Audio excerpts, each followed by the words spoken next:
Демалыс лагерінен бөлек Ақтауда да жасөспірімдердің еңбек лагерінде қазір 14-15 жас аралығындағы 100-ге тарта бала еңбек етуде. Жыл сайын жазғы демалыста ұйымдастырылатын іске көп балалы және аз қамтылған отбасылардан шыққан оқушылар тартылады.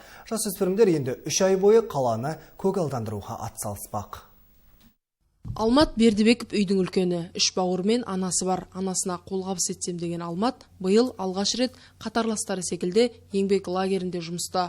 Бұл оның алғашқы жұмысы. Қазір ол өз қатарластарымен бірге Ақбота саябағын арам шөптен арылту үстінде.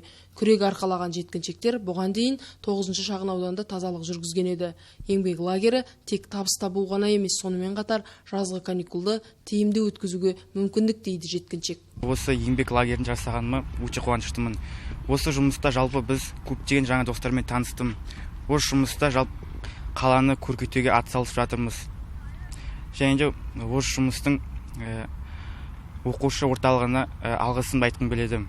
Осы жұмыста біз жалақы алып өзіміздің әке-шешеміз, отбасымызға арқа салмаймыз, өзімізге алатыстырымызды ала береміз. Еңбек лагерін жылда ұйымдастырудағы мақсат мектеп оқушыларының бос уақытын тиімді әрі пайдалы өткізе отырып оларды еңбекке баулу. 14 пен 15 жас аралығындағы жасөспірімдердің жұмыс тәртібі жарты күн. Негізгі міндеттеріне қаланың тазалығы кіреді. Белгіленген айлық көлемі 22 000 теңге. Еңбек лагері өте қызықты, тамаша өтіп жатыр. Балалар бос уақытын тиімді пайдаланып, және қаланың тазалығына үлес қосып жатыр. Еңбекке баулу мақсатында және балалар осы жазғы демалысын бос өткізбеу үшін және ата-аналарына көмек болады қаражат жағынан деп.